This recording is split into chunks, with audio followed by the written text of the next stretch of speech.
You know, when we picture the French Revolution, we jump straight to the chaos, the crowds, the guillotine, the overthrow of a king. But the real revolution started long before the streets erupted. It began with ordinary people living under extraordinary pressure. France looked powerful from the outside, palaces, culture, prestige, but underneath, the system was cracking. The monarchy was drowning in debt, the poorest were overtaxed, and after years of bad harvest, even bread was a luxury. People weren't just struggling, they were waking up. Enlightenment ideas were spreading through pamphlets, coffee houses, markets. Ordinary citizens were hearing something radical. That power could belong to the people, that inequality wasn't destiny, that a different future was possible. By the time the king called the Estates General, the common people were already imagining a new France. And when they were shut out again, they didn't ask for change. They created it. The National Assembly was their declaration that the future belonged to them. And that spark didn't end in France. It's the same energy we've seen in movements across the world. The Black Panther Party in the US, born from communities demanding dignity when institutions failed them, built food programs, clinics, and support systems long before policy even caught up. In Russia, the Bolsheviks rallied workers and peasants crushed by war and inequality. The Sandanistas in Nicaragua transformed frustration into literacy campaigns and land reform. And today, from Palestinians fighting for sovereignty to citizens of Burkina Faso fighting against corruption, the heart of revolution remains the same. Ordinary people united, fighting to reclaim their future. And then there's a quieter version of that truth too, a reminder from nature. In the book The Hidden Life of Trees by Peter Wohlleben, a supposed dead stump is found still alive because the surrounding trees keep it nourished through root systems and fungal networks. It survives because its community holds it up. That's revolution in its simplest form. Not by tearing down systems, but by lifting one another up through connection, care, and solidarity. Greater love has no one than this, to lay down one's life for one's friends. Whether in the streets of Paris, the neighborhoods of Oakland, or the forest we walk through today, the power of change has always come from the ground up. I asked Mark Wayne if he could talk a little bit more on this revolutionary spirit. I hope you enjoy our conversation.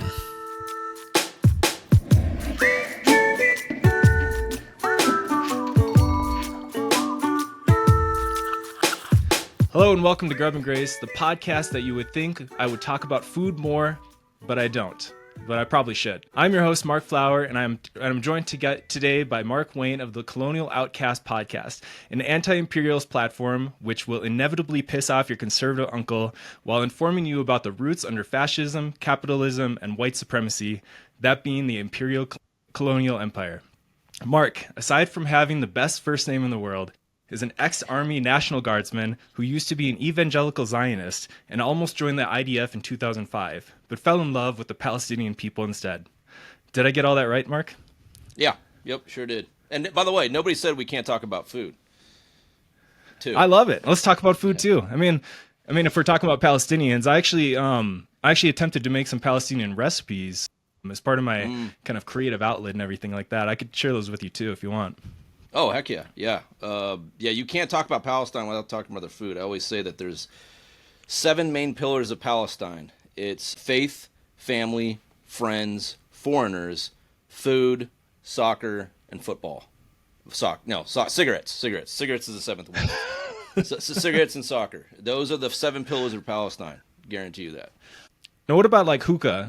I know you talked about like smoking and everything like that. Do they do a lot of hookah over there as well? I'm clumping hookah in with cigarettes. Yeah, let's just call it tobacco. Well, let's say tobacco. Yeah, I got my nicotine habit from the Palestinians. Haven't been able to break it since day one. But yeah, I smoked a lot of hookah with them and a lot of cigarettes. But yeah, their tradition is eating food. They have these cafes, hookah cafes, where you always see 2 OG older, classy Palestinian dudes sitting with their legs crossed, with their back straight, smoking hookah, and then gossiping. And there's always two of them at every cafe. And when you're a foreigner and you come in and sit down at the cafe, they're just looking at you, smiling at you, and then probably talking about you. So it's a Oh Palestine man, I staple. love it. Yeah. Now I know you've spent a lot of time in Palestine and around the world too. You've mentioned even like living in like South Korea and also Palestine as well and all that, which kind of resonates with me. I've China. actually lived in South Korea as well, in Oh, China nice. and all those. So I know I mentioned you almost joining the IDF, so the Israeli Defense Forces, as a Christian Zionist, and I've heard your testimony before, and it's something that really resonated with me. It made me love you as a person, and I was wondering, would you be able to kind of share at least some of your story, briefly, or however long you want to do it? Yeah, absolutely. So I was born, into a Christian family that we changed churches all the time. My godparents were African Zimbabwe immigrants, and I was co-parented and co-raised by them. And they all went on to school to get their theology degrees. And my mom attended Oral Roberts University, which I'm sure you might be aware of. A very heavy Hmm. evangel. It's the beating heart of evangelicalism in the United States for sure. Yep. And my dad joined as a chaplain in the army, so we grew up on military bases. And wherever we moved, we would try to find the best church to fit. And oftentimes they were evangelical, sometimes they were Baptist, just depended on where we were. And so when like on our I don't know like fifth move, which was Kansas City, when my dad was stationed at Fort Leavenworth, we found a evangelical church, which was Sheffield Family Life Center. Heavy Zionist church. I mean, every Wednesday they dedicated to end times prophecies about Israel being the chosen people and how they fulfill this narrative in the Bible about being oppressed by its neighbors and getting conquered by the Gentiles, all that stuff, And that was when I was around. That's like we're talking a time period of like maybe 11 to 15 years old. So in that frame, in those few years, I was really heavily impacted by these, apocalyptic Zionist indoctrination. And so, as a young kid, you don't know any better because this is like, this is early 2000s. So there wasn't like social media or videos or conflicting information. You'd have to go read a book. So I was victim to that propaganda machine that goes from the top down. Like these churches are heavily lobbied and have very tight collaboration with Israel directly, to the point where it's almost a military strategy. So that trickles down to, naive people like I was. And that definitely turned me, Zionized me, I guess. And so I got the compulsion, well, because I wanted to be and live the faith and live out my belief system. I'm like, well, I want to go to Israel, join the IDF. So when I graduated in Utah, when we were on Dugway Proving Ground, which is like a classified military base where they test chemical and biological weapons, and my dad, he was the installation chaplain there.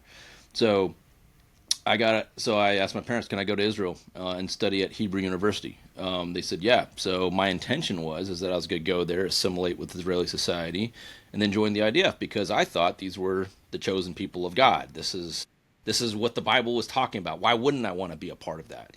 They're so oppressed and so targeted by all these vicious countries that surround them. That's the narrative I believed and lived. So obviously I'm going to go over there and try to join. And I get there to Hebrew University in Jerusalem. Fell in love with Jerusalem. Absolutely fell in love with it. And then a huge mistake happened. The Israeli staff at the Hebrew University assigned me to a dorm floor and a dorm room that they would assign different people when you go through the student line. And they just student office, they just write on a piece of paper, okay, here's your dorm, here's your room, go ahead, go get comfortable. Well, the dorm floor that they assigned me to was full of Palestinian Muslims. Now, what comes along with Zionism in every church is Islamophobia. You have to put two and two together. Whenever you're talking about Israel and you're a Zionist, you've got to throw in the Islamophobia because in their minds, the Islamophobia, Islam, fits the other apocalyptic narrative. That Islam is this aggressive, sweeping, dictatorial religion that's just swallowing the globe and wants to destroy the people of God. That's the other narrative they put with it. So I'm brainwashed into a lot of Islamophobia, thinking that they're these monsters. And I get there, and the dorm floor is full of very loud, funny, outgoing Palestinian Muslims. And I got to arguing with them the first night. First night I get there, I walk in their dorm room. I walk straight in their dorm room and start an argument. Just because I was just that kind of guy. I was the type of guy that wanted to get right into debates, And they got into it with me, and there was a lot of back and forth, heated debates, yelling, screaming, joking. But then I realized that the debates were at this level of honesty and not holding back what we're going to say to each other, that it was almost a very intimate thing. There's something about arguing with somebody to the point where you're not pulling any punches, that there is an intimacy that forms. And I realized, like, man, I can't do this with anybody. Like, there's nobody I could argue with like this. Like, they're playing ball. They're swatting down all my arguments, and they're educating me. We're talking like all the way to like 1 a.m. in the morning. We're having these arguments, and then I just felt the bond forming. I'm like, I really like these guys, and I just wound up, being one of those friendships where you just like, man, these guys, like, they might be like brutally honest with me, but they're ride or die. So, and that led me on this path to getting to know Palestine from day one, and that was not the intentions that I had going to Israel. I was not supposed to go that way. I love that, man. It's one of those things that I wish more people would get out of their comfort zone and be around people and actually spend time with people outside of their cultural circle. Like, I got a lot of white friends, and usually the majority of their friends in their circles are other white, if it's like a white man, it's usually other white men, or maybe, their spouses or something like that. And so they don't really see them ever getting out of their circle and traveling to another country, living in another country, even just within their different communities, and finding people from different cultural backgrounds. And like I mentioned, I lived in Korea for a little bit, and I was able to mesh with the Korean people over there, and it kind of broke me out of my shell of being an American and exposing me to, well, maybe the world's a lot bigger than I really thought it was. Just how important it is to shape our worldview and how we view other people too, and to not be so closed-minded to everything. So I think it's so beautiful that you had that experience that kind of broke you out of your bubble and allowed you to see a bigger world than what it really is. Yeah, and like I said, it was unintentional. So you and your co-host Greg have taught me like so many terms on your show, and one of them being the imperial boomerang, which is, the weapons and tactics that the empire, in this case America, uses overseas will one day come back around and be used on its own citizens. And so with that term kind of in mind, like, why is Palestine, as well as places like the Congo, Sudan, Venezuela, way more important than what, like, liberals think it is, or like, just general Americans think it is? Yeah, this brings up it's a good question. I had a talk. I only have two liberal friends in my life, just two. I keep it to two. But one I was having a conversation with that maybe I need to work on. You talked about reaching out to people, and maybe I need to do that more with liberals. But I had a conversation with one, and I was telling him about how much Obama did, like how he built Democrats and Republicans together, built the throne that Trump now sits on, and that all this tyranny is. It didn't happen overnight. It's not one guy who took office. It's a process of building it brick by brick. And Obama, with, killing thousands overseas with his drone program, when I explained this to liberals, they said, well, they always come back with this, it's just the most cliche comeback. It's, well, every president does that. So it's like they're accepting the fact that slaughtering people overseas and using our military might on other people and destroying their country, it just comes with the package, and we need to accept that. It comes with the package of American presidents. And my rebuttal to that is, well, you do understand that attitude is what is going to destroy us here. Even if you don't care about the thousands of lives that were killed under Obama or any other Democratic president or Trump or anybody or any Republican president, even if you don't care about that, let's just say you're really like that. You're that type of person. Well, it's going to come here. It's going to come here 1,000 times. And the ones that you love are going to be affected by it. So everything that we're doing to other people overseas, it's merely a testing ground for what is going to happen to Americans. So if you don't care about those people, which you should, if you claim to be, compassionate or empathetic, then at least care about yourself. Care about your own turf where you stand, because it is going to come home to roost when they run out of people that they can oppress overseas. So. And I know you guys have talked about, I know Greg has brought up Martin Niemöller's poem, First They Came, which criticizes the complacency and disregard for social justice and for speaking out what Jesus would call the least of these. Yes. It's just an importance of why we must speak up for people that are normally marginalized and pushed aside or demonized as terrorists. Because like you said, first, the system, the empire will come for them, but then the weapons that they'll use for that, the tactics, the mind control, all that kind of stuff will swing back around right for us too. And it's kind of that whole thing of like why we need to stand up for those who are being deported by ICE as well. And, Mexican people and, Latin people that are here in America that are being targeted specifically by ICE agents, and why we need to speak up and stand up for them, for their rights. Because there's orders even about the homeless, even about a lot of people think like, oh good, get them off the streets, but the order states that it's people that have alcohol abuse, mental disorder, various other things like that, and that could be a wide stretch of things. Like, have you ever gone to treatment for alcoholism, or have you ever been to counseling for maybe like some mental breakdown or something like that you had at some point, but maybe you're better now. They could use that past to come for you as well. And just because you're not standing up for the marginalized, the people that are, lower in societal rank, it doesn't mean that they're not going to come for you as well. No, absolutely. Yeah. I mean, it's a feeling of safety when like there's this attitude of, well, I'm in the core of the empire. I'm valued more than these people. I'm white, I'm Christian, I'm not a marginalized group, so I'm safe for now. So, why should I care? And it's a false feeling. It's an illusion that they're in, because their stake in the game, as they think that they have, is merely just a temporary platitude to keep them complacent with it and make them part of the power structure until they don't need you anymore.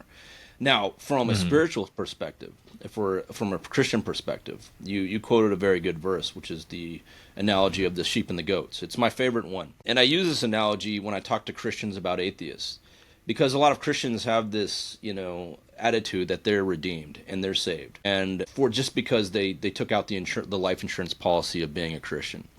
And I tell them that, like, I believe that analogy that Jesus gave, the parable of the sheep and the goats, it was a quote on atheists and people who aren't necessarily Christian.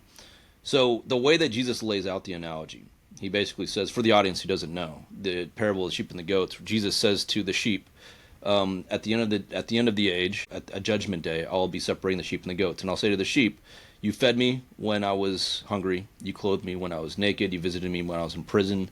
Come into eternal life. And the sheep will say, when did we do this? When did we feed you? When did we give you water? When did we clothe you? And Jesus said, when you did it to the least of these, you did it to me.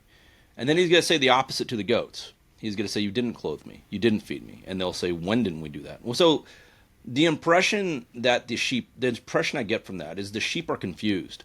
The sheep are baffled that they're going to eternal life. Like, we don't even know you. Why are we going to eternal life? The way I translate that is, these are people who they don't know God. They don't know Jesus. They don't know anything. They're just like, I was just doing what I was supposed to do. And Jesus said, yeah, and that's all I wanted you to do. So congratulations, you're going to heaven. And so that's how I translate that parable. I really do translate it that way, because the sheep were confused. This is what I tell Christians who think that they're Christian, of what's going to happen to all the people who are not Christian at the end of the age. All the people who stood up against oppression. Atheists. Maybe even people who hate God. Maybe people who absolutely hate religion or in general. It doesn't matter if they hate God. They did what he told them to do. And I don't think God's going to care. I think God, when they get there, God's going to be like, hey, you may have hated me. You may have not been a Christian, but guess what? You did exactly what I told you to do. So congratulations, you're in. That's how I translate that. And it's ironic. It's ironic that Christians have been the deadliest force in the history of mankind. Holocaust after Holocaust, wars after wars. And people who aren't Christian tended to be on the side of fighting that. So it really does fulfill the prophecy that Jesus said about in regarding this parable. And there's more parables he said that kind of go along those lines as well. But yeah, it's the irony behind it that always strikes me with this hypocrisy. But Jesus called it. He prophesied about all these things that would happen in the future, about people claiming, I will go, those who go to me and say, Lord, Lord. And he says, depart from me, I never knew you. He's saying, I don't even recognize you. You didn't do any of the things that I said to do. But you think that just by calling me Lord, that you had that label that you're part of the flock. You're not, so anyways. Which is funny because I actually consider Jesus to be one of the first Antifa out there, and then Christians are the ones that are. Christians are the Pharisees now. Yeah, it's funny how those rules switch. The Pharisees have been the Christian church for a long time. Mm-hmm, for sure. So I kind of want to jump back to the voting process of why people put so much stock into it. So this last election cycle, I didn't actually vote for either of the major established parties. I voted for Jill Stein and Butch Ware because I felt that they had the people's best interest in mind. But whenever I tell people, like especially my liberal-leaning friends and family, that I voted that way, I usually get a response like, why would you throw your vote away? Or there's no way they could win. Or you allowed Trump to happen or something like that. So like my question for you, and I know you're probably going to have a good response for this, is why do we put so much stock into like the voting process? And why does it seem that no matter who we vote for, it doesn't really make much of a difference in the average lives of Americans? Like no matter if a Democrat or Republican gets elected. It's a good question. It's interesting. I've been thinking about that a lot, about how this electoral duty, I guess you can say, has been pushed on Americans, that voting, you need to go vote and you need to vote for one of the two parties. It's kind of in some ways replaced religion in a certain extent. See, religion tells you to believe in a higher power and have faith. And it's your duty to abide by the laws of that faith, because you just have to have faith that it's going to work. Well, the democratic system we have set up is like that. It's a religion. It's this faith that if you violate that and you don't believe it, it's kind of like being an atheist. Like, what? You're not going to vote? It's like sin. It's a sin. And so in many ways, I believe that the reason why we put so much stock in it, it's psychological. I believe that it's the human compulsion to believe in a higher power, and a voting system has kind of replaced that. Like where religion would be or spirituality would be, you have electoral politics, and it's that void that people fill within them, where yes, they feel like they don't have control over their surroundings, but they can pray, and the version of prayer is putting in the ballot, right? And so that's been something that I've been thinking about. I think it is deeply psychological, where human beings want to feel like they're in control. And that's reinforced by constant messaging, by the duopoly, by the uniparty. It's constantly telling you, you need to get out and vote. Big billboard signs, get out and vote. And even you tell your friends, go tell your friends to get out and vote. It's very much similar to, hey, you need to go to church. You need to pray. Just have faith. It's replacing that inclination. And it's also laziness. It's a laziness, because if you can it doesn't take a lot of effort to vote. What, you put on a ballot, or maybe you shoot some memes supporting your candidate, or maybe go to a rally, or maybe pass out some signs, whatever. That's very easy to do, and it's very lazy. Building community, right? Building a physical community, assembling a council in your neighborhood to vote on things in the neighborhood, like somebody so-and-so needs help with their bills. Can we all vote to see if we can put in a pot for that person? Just like the early church did. The earliest churches were collectivized, essentially communist, but you don't use that word. It's just they were a collectivized structure. Their goal was to make sure that everybody in the community was lifted out of poverty. The first disciples we're talking like literally like a few years after Jesus ascended to heaven, that's what the church was doing. They were collectivizing. Early form of a form of communism, I guess you could call it, or intercommunalism. But so what's been replaced with that is, instead of collectivizing, instead of organizing in a physical level with your neighborhoods, you can detach from all that. Go and vote, or go and support a candidate, or support a color, red or blue, and you've done your part for your community. So it's just swapped out that responsibility with something that completely, and it's been very effective, because we're a nation of convenience. We're addicted to convenience, and building community is not convenient. Voting is very convenient. So that's my answer to that. I love that. I knew you'd have some like a good response for that. It's all the things that I've thought about the party too, and like I've always found it very difficult to have put words behind it. Like when people bring it up, I'm like I blank, and then I don't know what to say. So Because that's why I love totally listening. know that feeling too. You don't think I go through that? I'm sometimes where I'm talking to people who are liberal. I'm just like, I have no words. I don't even know where to start because it's just a mountain of stuff that I could throw at. I don't know which one to pick. It's just like, or I get it, dude. I get it. Oh, for sure, man. So, in one of my previous episodes, I talked about the 20th century Italian Marxist philosopher, politician, and anti-fascist Antonio Gramsci, and he said that the vast majority of people adopt the worldview and the ways of thinking of the ruling groups, and unless something snaps and they get a radically different perspective on things, they tend to view the world from that very hegemonic position of the rulers. In the same episode, I actually referenced you using a term called social judo, in which the state redirects the momentum of revolutionary spirit away from the meaningful revolutionary change. What are some ways that you have seen like this idea play out in the real world here? Where do I start with that? Yeah. I believe I mentioned that term on a podcast with Butch Ware way back. Mm-hmm. And yeah, so basically the idea is in judo. Judo is the theory behind judo is when you're wrestling with somebody and they're forcing momentum on you, you simply redirect it against them. So like you can redirect their energy if they're going this way, then you just step out of the way and then put your leg in front and then swing them over. So they're using their own momentum against themselves.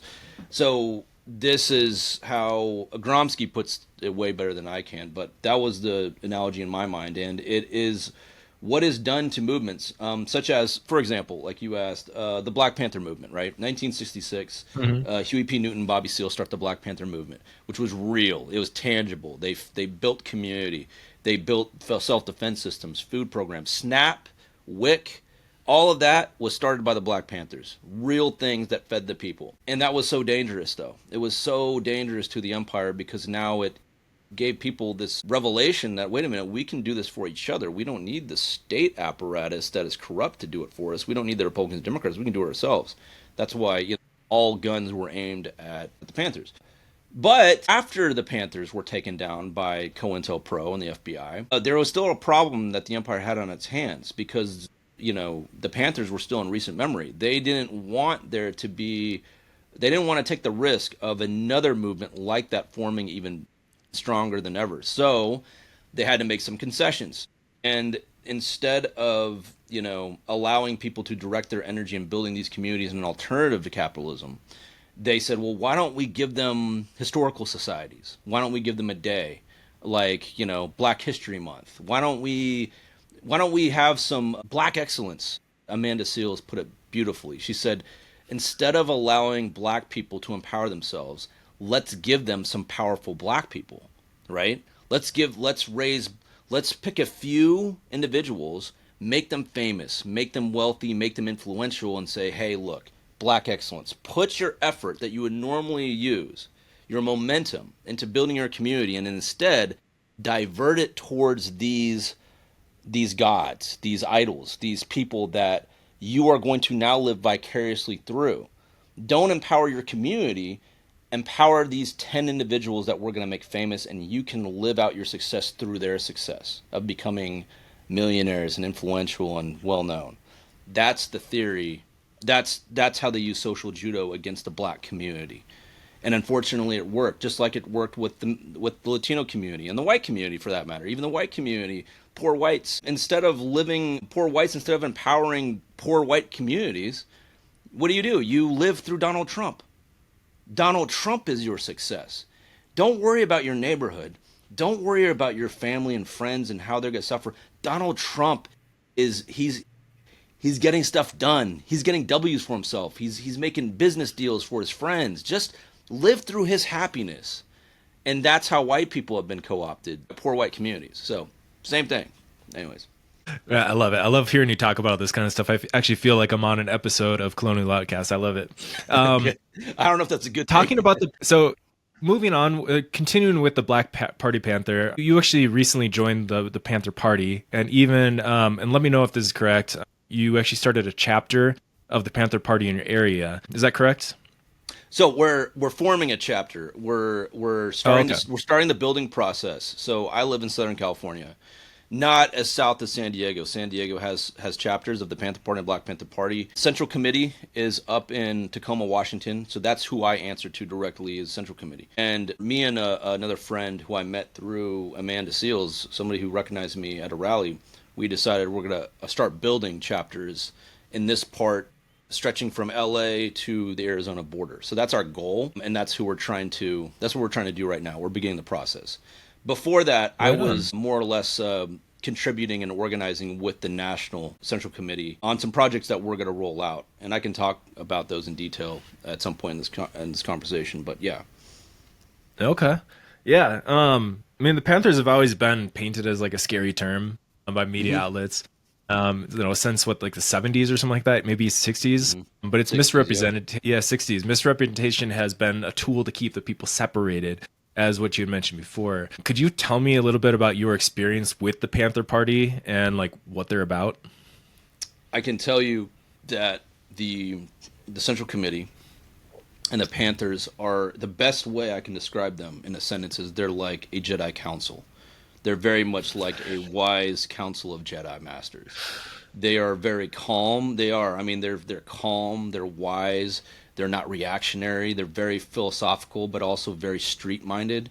And that's what impressed me so much about them, was that they were able to, instead of being armchair theorists, they're street. They merge the two. What's happening in reality on the ground amongst working class folks and theory itself. So that was immediately I realized I found my political home, because everything else I was not ever satisfied with. It wasn't real. None of it's real. But the Panthers, I immediately saw the wisdom behind it. They're very wise, and it's built on love. That's one of the first things they told me before I joined, is like, look, the key point is we are built on love of the people. They said, like, a parting message they gave to me to let me think about whether I wanted to join or not. They said, hey, do me a favor. Whether or not you decide to join, do me this favor. Every day I want you to tell somebody that you love them. It could be your dog. Even if you don't live with anybody, if it's your dog, whatever, just make sure that you tell them never to leave somebody without telling them you love them. And they believe, but they combine when we talk about like the radical part of the Black Panthers and the Panthers. Their belief is that you cannot be full of love without being radical. Love is radical, because you can easily tell somebody that you love them, but that has to come with action. You can't just tell somebody you love them. You can't just feel it in your heart. It requires action, meaning you want them to be prosperous. You want them to be fed, sheltered, free, mentally healthy. You want that. That's what real love is. And so and it goes kind of like with Islam, has the same concept when they salam alaikum. It's not, salam doesn't mean just be peace, bro, peace on you. It means it's well-being, serenity, prosperity, safety, all that stuff, justice, all that. You're imparting that on them. It's not a simple, hey, I love you, bro. So that's what my, like, I guess, very abstract opinion is on joining them before I get into the details about them. Yeah, for sure. I actually had kind of a side little thing. I was going to ask you about this too. So I've actually talked about like Stokely Carmichael and Kwame Ture, and how they argued that the United States lacked a conscience, making nonviolence like less effective in challenging its oppressive system. So like going on these like no kings protests and everything like that, like, it's just, there's something that's not very effective about it. I actually thumbed through, you suggested looking at the u8.net and the Four Winds approach to the revolution. Oh, good. I actually took a look at it. I did take a look at it. I thumbed through it. I thumbed through the website, and I honestly can get behind a lot of what they have on there. I mean, they talk about like creating community, connecting among your neighbors, like regardless of your ethnic background or political standing, as well as lifting up, the poor, the sick, the vulnerable, the forgotten. If Christians actually follow the teachings of Jesus, we should already be doing this. Honestly, the Four Winds approach feels more like MLK than Stokely Carmichael and Kwame Ture. However, I do understand like the respect of like bearing arms and, how much having arms within your household and stuff like that to protect in case something does actually, a hostile takeover does happen with like a authoritarian, takeover or something. But, the like MLK's reliance on nonviolence as a means of achieving social change was flawed because it assumed the opponent would respond with a sense of morality. Maybe you and could, I believe like, that changed later in his life. Yeah, I think it did change a little bit, yeah. But I was wondering if you could maybe tell me, like, how are some ways that, like, myself or, others listening could get involved into bringing, like, actual change to an oppressive system that we already have today?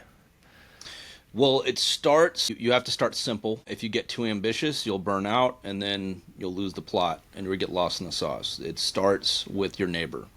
Just like Jesus said. If we're talking to a Christian audience, Jesus said, love your neighbor and whoever that neighbor is. So the people who are immediately in your physical vicinity, because I believe because there's a lot of issues that are way out there that's hard for you to affect from a distance. Some are, but you start with your neighborhood. Where do you lay your head at night? That is where you need to start making the change. And in the U8, in the Four Winds approach to revolution, that's where I start. I start with, and I called it the Four Winds because you're going to reach out to your four neighbors to the north, the south, the east, and the west. That's your immediate sphere of influence. That's who you can help. And you just start by getting to know them first and asking them, what are you struggling with? What is something that you need in your life right now? Just throw it out. Even if you can't help them with these things, just ask them what are you struggling with, And they'll tell you, hopefully. And then you get these groups, these neighbors together in a room, and then you start talking about your problems. Start talking about what solutions could one of us in this group of 4 or 5 if we can help you out with your problem. And then before you know it, something magical happens. People start to feel a sense of belonging, and they feel a sense of value because not only does somebody care about them, but they might have a solution to somebody else's problems, and that gives them a sense of value. And then you start to pose the question, do y'all want to collectivize a few things? Like, we don't have to collectivize everything, but like, let's throw in some money into a pot. Let's buy something big that all of us need that we can all share. Let's start sharing resources. Do you know anybody that can help me out with this? Blah, blah. And what that does is it creates a micro model. You created this cell, this very revolutionary cell that's tight-knit. You have your own code language. You have your own communication system. You have your own self-defense system. Everything is in this small cell of 4 houses. And the goal is then you want to link that up with the next 4 houses. But you don't, like I said, the reason why you start so small is A, it makes it manageable. It makes it realistic, and then it can be replicated and it can expand very quickly. And if you can get the whole neighborhood to start doing that, maybe a few houses won't want to participate, but that's okay. It's okay. I mean, like, you're not forcing people to do this as voluntary, but people will want to be part of it because people want to feel the village again. We've lost the village in this country. We've lost the village that the early disciples had. They had the village. The early Christians had a system, a village, and we've lost that. And so this takes care of that problem of not having the village anymore, because now you're collectivizing within a neighborhood, and that's the beginning phases of revolution.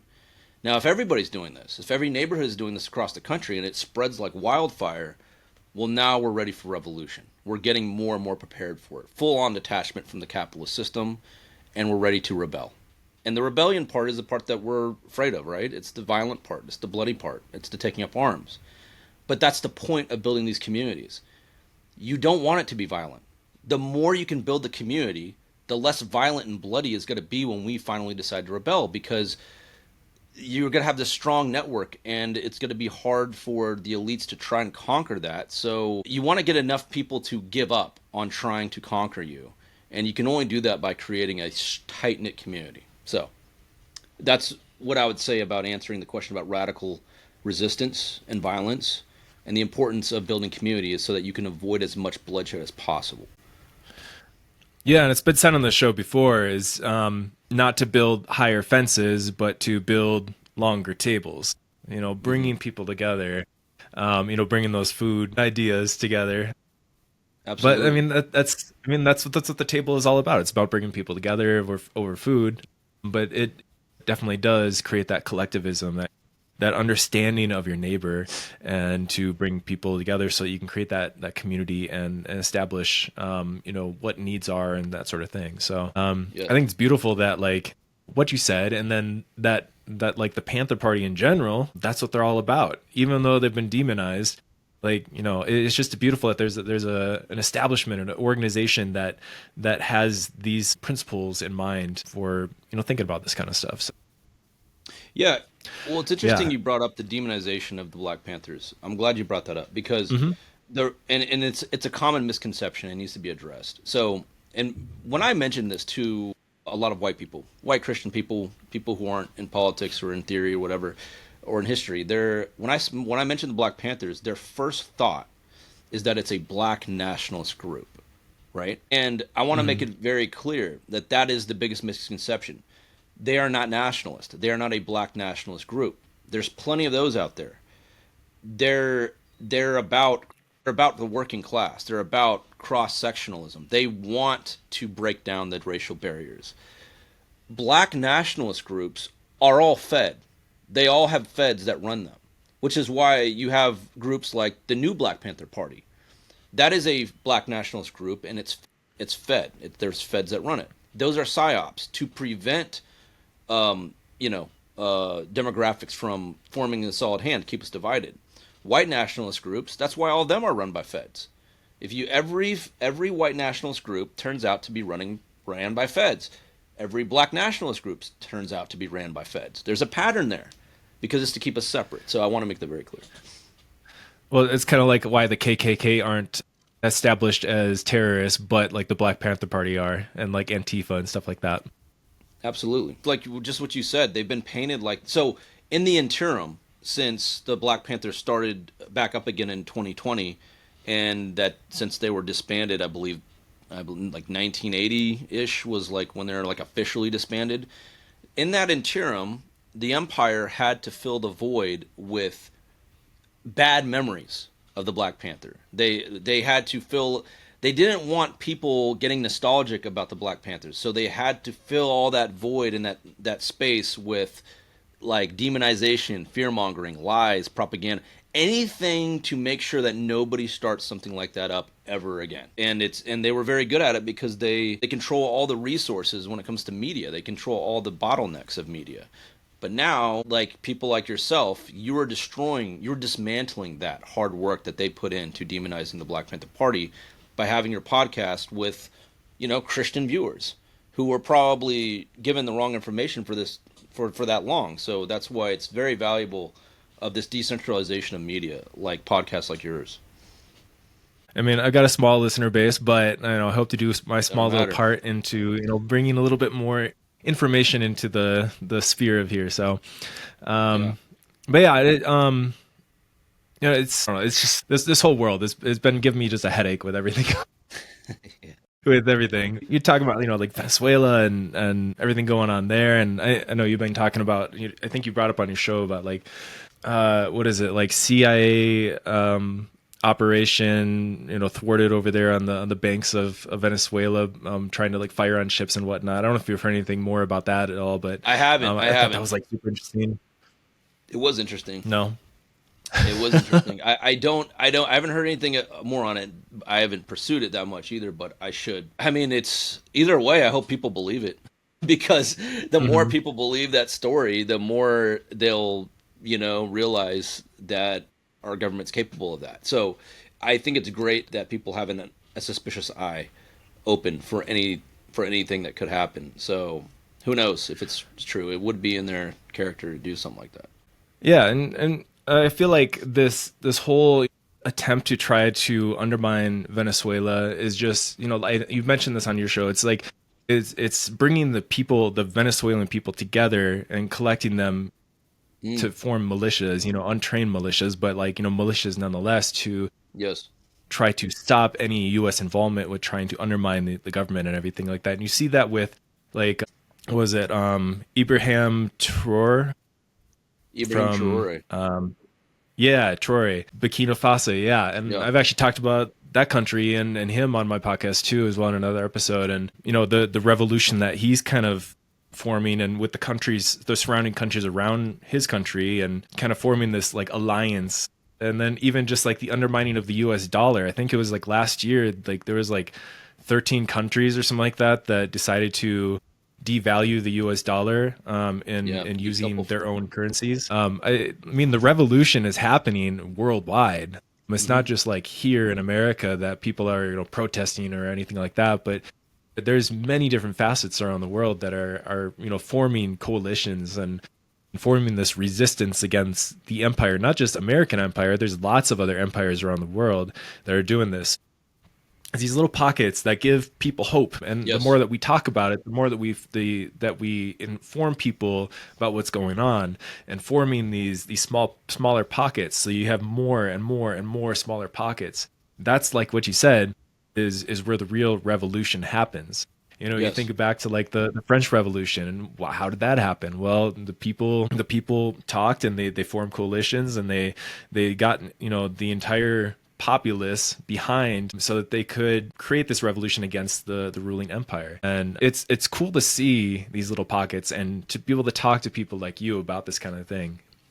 Oh yeah, no, it's what you're describing, these pockets forming everywhere, is exactly what Huey P. Newton wrote about in Revolutionary Intercommunalism. So the revolution, the only way that revolution globally is truly going to stick and be a tangible thing that lasts is if everybody, all these revolutionary groups, start to interlink with each other, and we start to see the whole world as our family. Meaning people struggling, Palestinian resistance struggling against the Zionist empire over there, and we have to see their struggle as our struggle, and we have to see Burkina Faso's struggle to kick out the French imperialism that was over there, and we have to view what's happening in Sudan, the people who are falling prey to the RSF and the Emirati exploitation. We have to view all these things as interlinked, and it makes us stronger. It inspires us. There may be, think of the knowledge that Palestinian resistance could impart on all these other resistance groups worldwide that we could benefit from to know how to survive and better fight. Think of how the cross-pollination behind these revolutionary groups, instead of just seeing them as isolated and saying, oh, well, that's over there, that's their struggle, not ours. It's like, well, you're robbing yourself of so much valuable knowledge and inspiration on how to fight your own battles. Why would you rob yourself of that? Interlink. And that's what revolutionary intercommunalism was about. Like, we have to view all these struggles as one, or else we're cooked. Like, there's nothing. Like, we're being unstrategic, and we're being foolish. Mm-hmm. For sure. I don't know if you've seen this at all in the news, but Buddhist monks have actually started a walking journey from Austin, Texas to Washington, D.C. I think they started at the beginning of October. So they're somewhere in the middle of their journey right now. But typically when Buddhist monks get involved and start walking, shit is real. So Buddhist monks typically avoid directly getting involved with politics. But when injustice or suffering becomes impossible to ignore, like what's happening with ICE agents and everything else around the world, then Buddhist monks' response will have to have some kind of walking or pilgrimage or symbolic renunciation in conjunction with the community. Of course, this can be seen in like Vietnam, where the Buddhist monks were like under a Catholic-led regime, and they got involved where there was violence, arrests, bans on Buddhist flags, and they lit themselves on fire, which makes me think of what happened with like Aaron Bushnell, lighting himself on fire for the suffering of the Palestinian people. So like I said, when they start walking, things are real. Things have gotten to a point where they need to be talked about and dealt with. That kind of revolutionary spirit really needs to be starting to take that root and get things done. So I don't know if you've seen that at all about the Buddhist monks. I've heard of it. I learned about it a little bit about definitely the self-immolation. It was where I think that particular moment when that monk lit himself on fire, he was doing it in protest because the South Vietnamese army banned Buddhist monks from joining the chaplaincy of the South Vietnamese army. They were not. It was only Catholics or Christians that were allowed to be chaplains. So that was particular focus of that one. But no, yeah, I mean, it think that. Sorry, go back to your question. I was thinking of that. There really was no question. It was just, I don't know if you've heard about that. I just found it really interesting when I saw that. I was like, man, if the Buddhist monks are getting involved, shit is real. Yeah, no, I'm actually not aware of that. Of that, I would actually like to learn more about it. But yeah, So I don't know if you've heard of Thomas Aquinas at all. Have you ever heard of him? no, So he's a saint in the Catholic Church. Was in the 13th century. He was a philosopher and theologian. okay, He had a very large grand work called the Summa Theologica. In that, so it's a very unique way of. So he created like these 4 different paragraphs, and you have to read them in certain order. Like you can't start with like the top left one down, reading like that. You have to start with the summary, which is the bottom one, and then there's like a certain way that you have to kind of jump around to the different paragraphs. Interesting. But essentially, he asked a question whether it's okay to take something that is someone else's. So like their personal property, right, like when you are in need. right, So he actually answers this. It says, in cases of necessity, all things are common property, and therefore it's not even theft or robbery to take what you need from the rich. Whatever people have in superabundance is owed by natural law to the poor. He also then quotes another philosopher and theologian in the church named Ambrose, who said that the bread that you store belongs to the hungry, the cloak that you lock away belongs to the naked, and the money that you bury in the ground is the ransom to the poor. I feel like when I heard all this, I was like, I need to bring this up to you because I feel like this is like the kind of stuff that you and Greg talk about a lot on the show.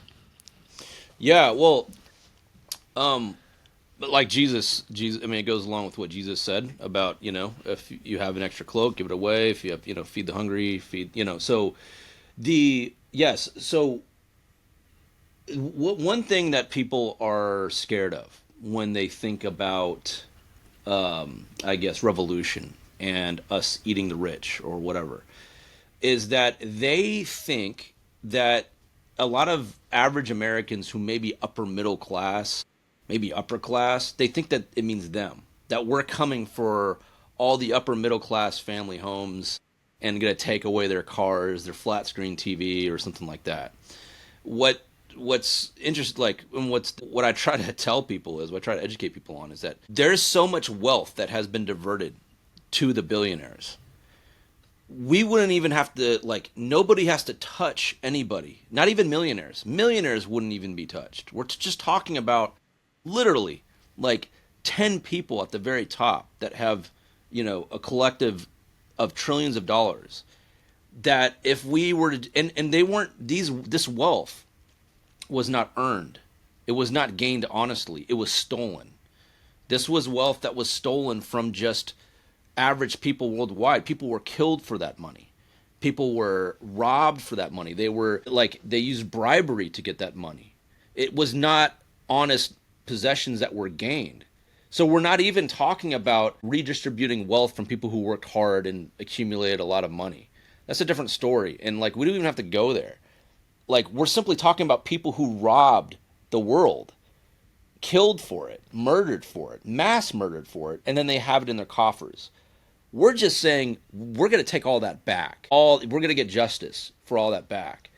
Before you even get to the conversation of how do we create an equitable society where everybody's taken care of, like, if we took the wealth back that was stolen from us, the normal working class across the world, where everybody, just anybody around the world that's not a billionaire, if we took that back, we would have enough to sustain everybody for the next 200 years before we can even think about like figuring out how we'll like redistribute wealth or take care of each other. Like, we just have to take back what was stolen, And that's why I feel like is the huge fallacy behind the conversation about redistribution of wealth and eating the rich. The biggest fallacy is we approach it from the standpoint that we are taking from the rich and redistributing it just because it's fair, or because, they don't need that much money. It's like, no, the simple point is they stole that stuff. They got it dishonestly and people died for it. We are taking that back and giving it back to the people that they stole it from in the first place. So that's where I get frustrated with the conversation that people have. When you have a capitalist and a communist arguing with each other, it gets crazy like that. I wouldn't I was wondering if you wouldn't mind if I actually kind of close with like this poem by a man named Dietrich Bonhoeffer. I don't know if you've heard of Dietrich Bonhoeffer at all. I haven't. No.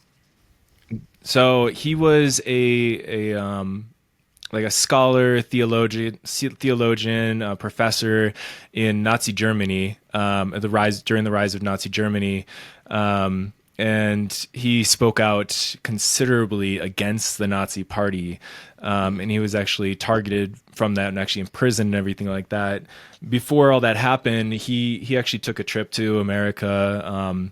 He met up with a French nationalist at the time, and they had a lot of theological discussions, changed his mind, everything like that.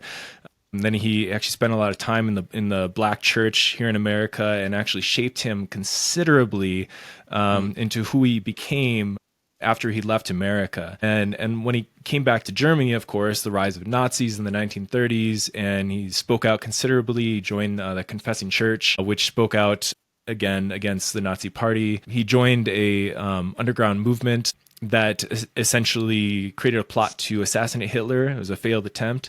It was the plot that where I'm sure you've heard of the one where they put the bomb Valkyrie? in the Valkyrie. Yeah. So so he was a part of that movement. There was a writer named Eric Metaxas that wrote a book, and he calls it the Bonhoeffer moment, and which has been very, very denounced by just about every single Bonhoeffer scholar, even though he's still revered in the Christian world, which is ridiculous. That's another whole other conversation. That's interesting. But while Bonhoeffer was imprisoned, it was about 9 months before he was assassinated by the state. He wrote a poem, and it was called Night Voices. You'll have to look it up. I'm going to read you a portion of it. It's actually a pretty long poem, but I'm going to read you a portion here, and I feel like it's going to resonate with you. And if you think about like the Palestinian people, or like anyone else that is being oppressed around the world, I feel like this poem I feel like you could read this into any situation like that. And so here it is. He says, "We accuse those who thrust us into sin, who made us share their guilt, who made us witnesses to injustice, so they could despise the partners in their crime. They made us look on heinous acts to entangle us in the snarl of guilt. Then we were muzzled and became the silent dog. We learned to tell cheap lies, to go along with the obvious wrongdoing. When violence was heaped on the defenseless, we looked away. And what set our hearts aflame, we kept silent and unnamed. We quenched our burning blood and stamped out our sense of shame. What once joined humankind in sacred bonds was shredded and defaced. Betrayed were friendships and faithfulness, rueful tears, the target of scorn. We, the offspring of devout generations, once the defenders of justice and truth, became despisers of God and humanity, as hell looked on, laughing. Yet though now robbed of freedom and honor, before humankind proudly we raise our heads, and when we are slandered maliciously, before humankind we acquit ourselves. I go with you, brother, to that place, and I hear your last word. Brother, when the sunlight I no longer see, do live for me. Brothers, until our day breaks, after the long night, we will stand fast." So when I read that, I was like, man, I got to share this with Mark, because I've been reading through the letters and papers from prison by Bonhoeffer. It's his last works. Man, when I read that, I was like, I got to share that with you. That's very powerful. Yeah. I'm glad. I learn new stuff every day. Bonhoeffer, I've never heard of him, so that's a really interesting history. I got to look into that. What denomination was he?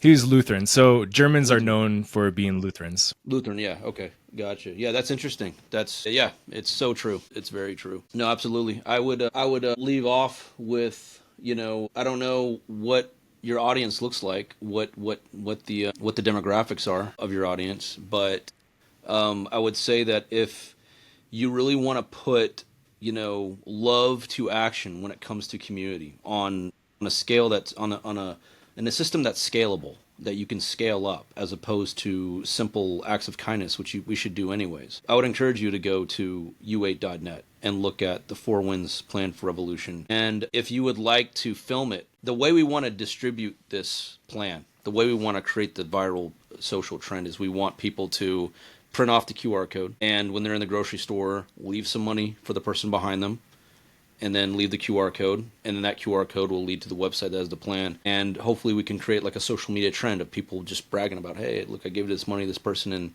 it's a way of, because I feel like the way we've approached revolution and reaching people and educating people, I believe we've done it backwards.